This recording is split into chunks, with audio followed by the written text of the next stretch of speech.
Episode के starting में हम देखते हैं कि गेटो ने अपना कर्ज तोजी के ऊपर छोड़ा हुआ होता है और वो कर्ज तोजी को अपने साथ उड़ा ले जाता है। लेकिन तोजी तभी 3 गोलियां गेटो की तरफ शूट करता है और तो वो गोलियां गेटो को लगने वाली होती है कि तभी गेटो अपने कर्ज से उन गोलियों से बच जाता है। गेटो कहता है कि इतने उतावले मत हो, फॉर्मूलल वर्ल्ड का टॉम बैरियल्स का इस्तेमाल करते हैं। वो लोग दरवाजे पे इंसान तो नहीं रख सकते। अगर एक इंसान को पता है कि दरवाजे किधर है तो हम लोकल्स ढूंढ सकते हैं। ज़्यादातर सोर्स बिजी है और जुजुत्सु हायर पे फ्लैट का खतरा बन रहा है। बाहर तो तबाही मच रही है। तुम लोगों के लिए सबसे बड़ी दिक्कत क्या है पता है तुम्हें? मेरे पास कोई कर्स एनर्जी नहीं है, इसलिए मैं अदृश्य हूँ तुम लोगों के लिए। लेकिन अगर मैं कर्स टूल्स का इस्तेमाल करूँगा तो तुम मुझे ढूंढ लोगे। लेकिन मैं मेरे पास एक ऐसा कर्स छुपाता हूँ जो अपने अंदर टूल्स छुपा सकता है। फिर तुम कहोगे अगर मैं कर्स टूल्स रखता हूँ तो मैं अदृश्य कैसे?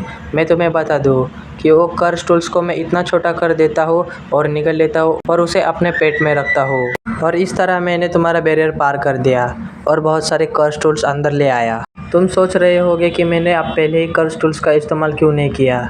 अगर मैं पहले ही कर्स टूल्स का इस्तेमाल करता तो 6 आइस को कैसे हराता? स्टार प्लाज्मा वेसल को ही पहले मार देना चाहिए था, लेकिन मैं ये जोखिम नहीं ले सकता कि 6 आइस मुझे देख ले। गेटो कहता है कि तुम चुप हो जाओ, तुमने बस एक कर्स से कॉन्ट्रैक्ट किया है जिसकी वजह से तुम बहुत ज़्यादा फुर्तीले हो।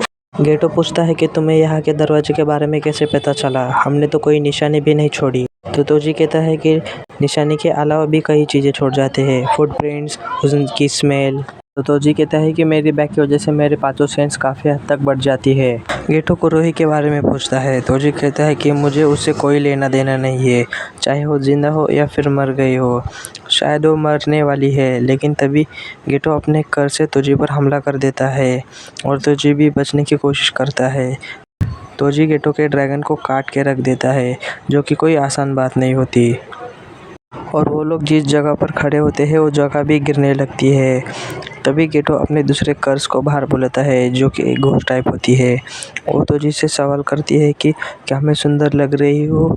तभी जी समझ जाता है तब तक मैं इसके क्वेश्चन का जवाब नहीं दूंगा, तब तक ये मुझे ऐसे ही क्वेश्चन करती रहेगी। तो तोजी कहता है कि नहीं, तुम मेरे टाइप की नहीं हो।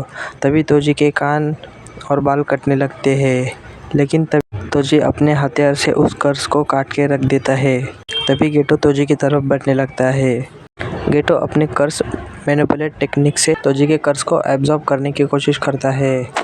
गेटो को पता होता है कि वो हर तरह के कर्स को एब्जॉर्ब कर सकता है। वो तोजी के कर्स को एब्जॉर्ब करने ही वाला होता है, तभी उसे एक झटका लगता है और तोजी गेटो को काट के रख देता है और पूरा प्लेटफॉर्म नीचे गिरने लगता है। तोजी कहता है कि मैंने तुम्हारे ऊपर ऐसा वार किया है जिससे तुम ना मरो, क्योंकि तुम्हारे अंदर बहुत सारी कर्स है और मुझे पता नहीं कि वो क्या करेंगी।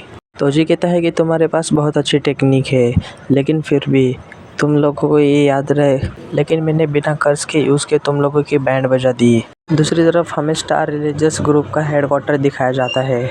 तोजी यहाँ पर रिको की बॉडी लेके आया होता है एज अ प्रूफ कि मैंने उसे मार दिया होता। फिर हमें सुनोडा दिखाया जाता है, जो कि स्टार रिलीजियस ग्रुप का रिप्रेजेंटेटिव होता है। वो कहता है कि मैं तुम्हें पेमेंट के अलावा एक बोनस भी दूंगा, क्योंकि तुमने इतना अच्छा काम किया है। हमें लगा नहीं था कि तुम ये टास्क पूरा कर सकोगे। सुनोडा कहता है कि स्टार रिलीजियस ग्रुप की शुरुआत नारायणा में हुई थी, जब टेंजन सामा ने प्रीचिंग शुरू की और जुजुत्सु सोर्स की शुरुआत की। रिलेशन कॉर्पोरेशन और जुजुत्सु सोसाइटी में बहुत अंतर था, इसी वजह से स्टार रिलीजियस की स्टार्टिंग हुई और हम लोगों ने कसम खाई थी कि हम नॉन सोर्सेस बन के रहेंगे। जुजुत्सु सोर्स को बहुत फायदे होते हैं, लेकिन वो नॉन जुजुत्सु सोर्सेस पर हाथ नहीं लगा सकते। अगर रिको टेंजन बन जाती तो हमारे बिलीवर बहुत नाराज़ हो जाते और जुजुत्सु वाले भी हम पर हमला कर देते, लेकिन तुमने बहुत अच्छा काम किया है। सीन शिफ्ट होता है और तोजी और वो इंसान जाने लगते हैं। तो तोजी कहते हैं कि मैंने तुम्हें उस मेड को मारने के लिए कहा था, लेकिन तुमने मारा क्यों नहीं? तो वो इंसान कहता है कि हमें पता है कि तुम गोजो को हराना चाहते हो, इसलिए हमने उसे नहीं मारा, इसलिए हमने उसे किडनैप किया और ओकिनावा लेके आए, जिससे हमारा प्लान सक्सेसफुल हो गया। और तुम मेरे कॉल भी नहीं उठा रहे थे, लेकिन छोड़ो, जाने दो, हमारा मिशन सक्सेसफुल हो गया। तो तोजी कहते हैं कि चलो यार हम कुछ खाते हैं, लेकिन वो इंसान कहता है मैंने तुमसे कहा था हम लोग एक साथ बस काम में हो सकते हैं या फिर नर्क में, और वो इंसान वहाँ से चला जाता है। तभी यहाँ पर गोजो की एंट्री हो जाती है और गोजो कहते हैं कि बहुत समय हो गया ना मिले हुए, तो तोजी कहते हैं कि क्या तुम सच में यहाँ पर हो? हाँ, मैं तुम्हारे सामने खड़ा हूँ, वो भी जिंदा। तभी तोजी समझ जाता है कि गेटो ने रिवर्स कर्स टेक्निक का इस्तेमाल किया है।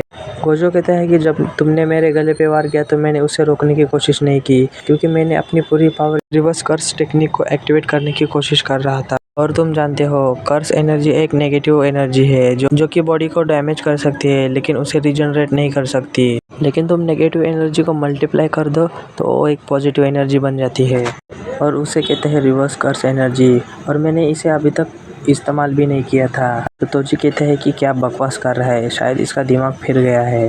गोजो कहता है कि जब मैं मरने वाला था तभी मुझे एक चीज़ समझ आई, रिवर्स कर्स एनर्जी की ताकत। और तुम अब इसलिए हारोगे क्योंकि तुमने मेरा सर नहीं काटा था, क्योंकि तुमने मेरा सर काटने के लिए कर्स टूल्स का इस्तेमाल नहीं किया था। तभी तोजी कहता है कि मैं हारूंगा नहीं, अभी तो ये लड़ाई शुरू हुई है। तोजी गोजो पर हमला करने लगता है, लेकिन गोजो हर वार को डॉज कर देता है और वो अपने रिवर्स कर्स रेड टेक्निक का इस्तेमाल करता है, जिससे तोजी बहुत दूर जाके गिरता है और पहली बार उसके बॉडी से खून आने लगता है। तोजी कहता है कि क्या राक्षस है यार, उसने अपने रिवर्स कर्स रेड टेक्निक का इस्तेमाल करके बहुत सारी पॉजिटिव एनर्जी क्रिएट की और उससे मुझ पे हमला किया। तो गोजो की ताकत है पहली लिमिटलेस टेक्निक, जो कि किसी भी ऑब्जेक्ट को रोक सकती है, और दूसरी ताकत है जो अपनी तरफ किसी को भी खींच सकता है, मतलब ब्लू। और तीसरी है रिवर्स, यानी कि रेड। लेकिन कुछ तो गड़बड़ है।